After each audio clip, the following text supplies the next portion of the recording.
یک بستہ یورپ کی تنگ اور تاریک اور پرہجوم بازاروں میں اس قدر رش اس سے پہلے شاید ہی کبھی دیکھا گیا ہو۔ ان دنوں چوکوں اور بازاروں میں خچر پر سوار ایک پستہ قد سیاہ فام فقیر چیختا چلاتا دکھائی دیتا تھا۔ لوگ دم سادھے اس کی پکار سنا کرتے تھے۔ اس کی آواز میں ایسا درد تھا کہ بہت سے افراد دھاڑے مار مار کر روتے تھے۔ اس کی زبان شعلے اگلتی تھی، اس کے ایک ایک لفظ سے سامعین کے دل اور دماغ جھنجھنا اٹھتے تھے۔ یہ فقیر انہیں بتاتا تھا کہ مسلمان نصرانیوں پر کیسے کیسے مظالم ڈھاتے ہیں، وہ صلیب اور مرقد مسیح کی کس طرح توہین کر رہے ہیں۔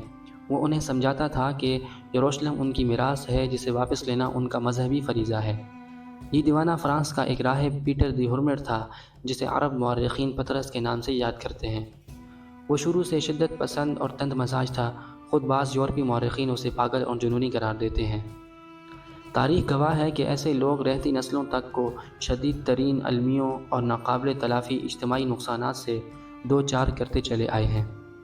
پیٹر دی ہرمٹ 484 ہجری 1092 میں راہبوں کی ایک جماعت کے ساتھ القدس کی زیارت کے لیے گیا تھا۔ دور خلافت راشدہ میں مسلمانوں نے کیسر کو شکست دے کر نصرانیت کو بحر روم کے پار دھکیل دیا تھا۔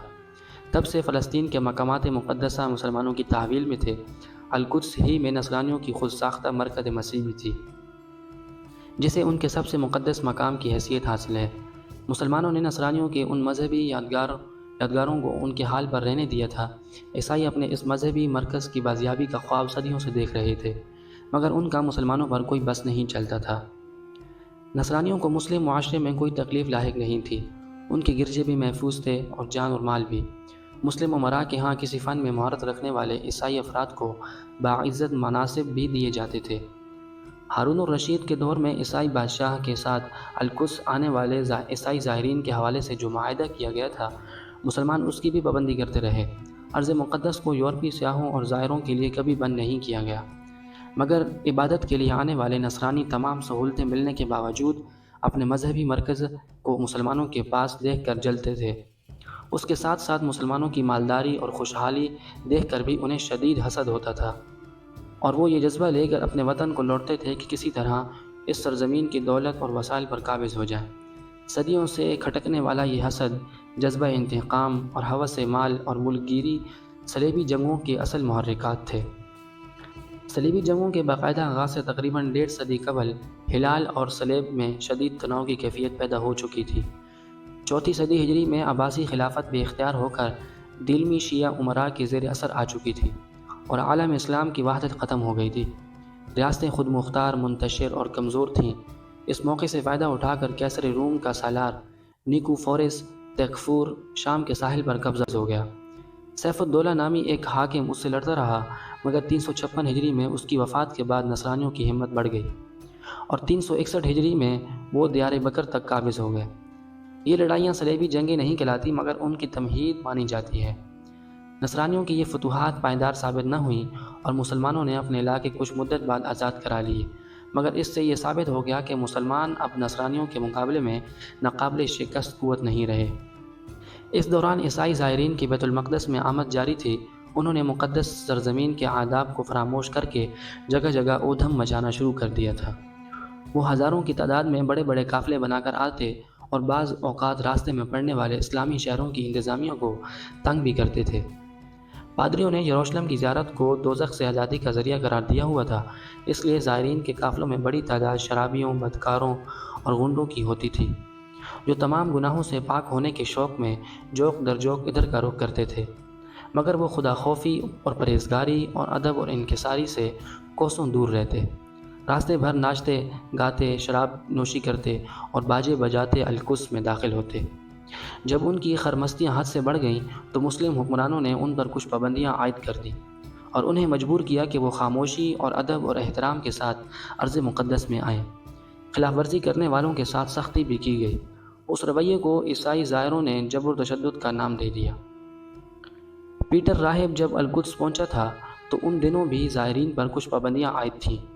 پیٹر نے ان پابندیوں کو سخت نفرت کی نگاہ سے دیکھا اور تمنا کی کہ کسی طرح یہ مقدس شہر مسلمانوں سے واپس لے لیا جائے۔ القدس کے بڑے پادری نے اسے مسلمانوں کے مظالم کے فرضی قصے سنا کر مزید مشتعل کر دیا۔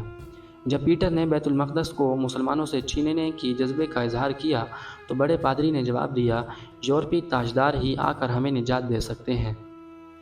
اس پر پیٹر نے شاہانہ یورپ کو جھنجھوڑنے کی ذمہ داری قبول کی اور بڑے پادری نے اسے یورپی بادشاہوں کے نام خطوط دیے جن میں انہیں شام پر حملے کی دعوت دی گئی تھی۔ پیٹر یہ خطوط لے کر اٹلی کے دارالحکومت روم میں کلیسا کے سربراہ پوپ سے ملا۔ صدیوں سے کلیسا دو حصوں میں تقسیم تھا، ایک مشرقی کلیسا تھا جس کا مرکز قسطنطنیہ تھا، دوسرا مغربی کلیسا تھا جس کا مرکز روم تھا۔ دونوں میں صدیوں سے عداوت چلی آ رہی تھی مگر مسلم دشمنی میں دونوں ایک تھے۔ پیٹر راہب روم کے پوپ اربن ثانی سے ملا جو حد درجے متعصب انسان تھا۔ اس نے القدس کی بازیابی کے خیال کو بڑی دلچسپی سے سنا اور پیٹر کو گلے لگا کر اسے یہ مہم سونپی کہ وہ یورپ کے کونے کونے میں جا کر عوام اور حکام کو شام پر حملے کی دعوت دے۔ بس پھر کیا تھا، پیٹر یورپ کے دورے پر نکل گیا اور اس نے پورے یورپ کو مسلمانوں کے خلاف مشتعل کر دیا۔ اس نے یہ دعویٰ بھی کیا کہ اسے یروشلم میں یسوع کی قبر سے یہ پکار سنائی دی تھی، اٹھ میرے پیروکاروں کے مصائب کا چرچا کر، یہ وقت ہے کہ میرے خدا کی نصرت ہو اور مقدس مقامات آزاد ہوں۔ پیٹر کے ان دعووں اور شعلہ نو تقاریر نے اہل یورپ کو مشرق پر ٹوٹ پڑنے کے لیے اس طرح ابھارا کہ لگتا تھا کہ ان کے پاس جینے کا کوئی اور مقصد ہی نہیں ہے۔ خود یورپی حکمران بھی اس مہم میں غیر معمولی دلچسپی لینے لگے تھے۔ اس کی ایک بڑی وجہ یہ تھی کہ کچھ مدت پہلے 479 ہجری 1086 عیسوی میں مراکش کے حکمران یوسف بن تاشفین نے اسپین میں نصرانیوں کو عبرتناک شکست دی تھی، جس کا بدلہ لینے کے لیے عیسائی موقع کی متلاشی چلے آ رہے تھے۔ پھر اس دوران 484 ہجری 1091 عیسوی میں بحیرہ روم میں واقع اسلامی ملک سکلیا پر قبضہ کرنے میں کامیاب بھی ہو گئے تھے، جس کی وجہ سے انہیں مسلمانوں کو ایشیا کے میدانوں میں بھی شکست دینے کی امید ہو چلی تھی۔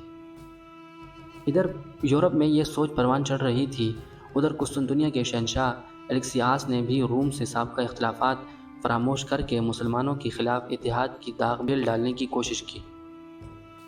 اصل میں قسطنطنیہ کو سلجوقی ترکوں سے خطرہ لاحق تھا۔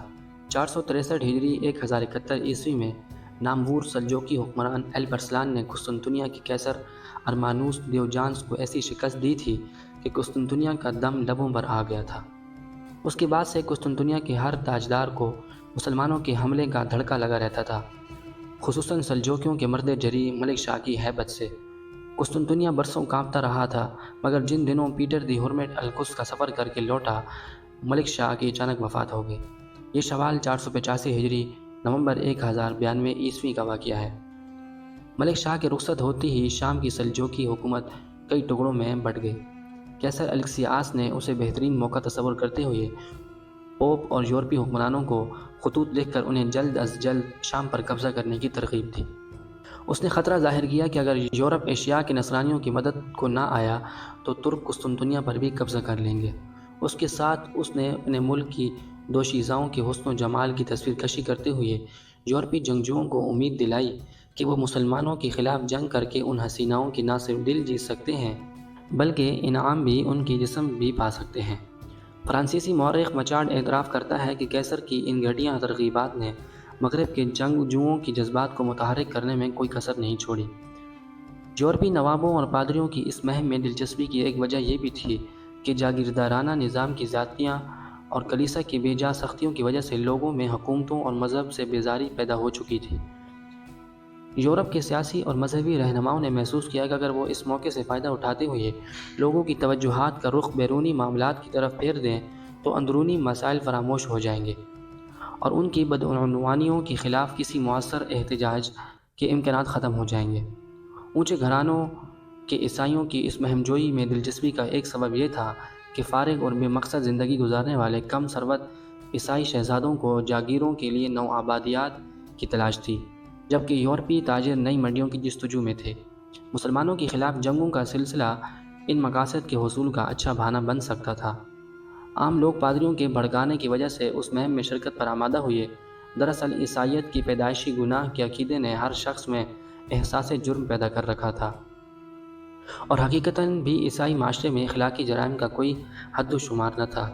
پادریوں نے لوگوں کو ورگلانے کے لیے اعلان کر دیا کہ اس جنگ میں شرکت سے آدمی گناہوں سے بالکل پاک ہو جاتا ہے۔ اس طرح صلیبی قائدین اپنے اصل سیاسی اور مادی مقاصد کو اوجھل رکھ کر جنگوں کو مذہبی لبادہ اڑاتے ہوئے عوام کو مشتعل کر رہے تھے۔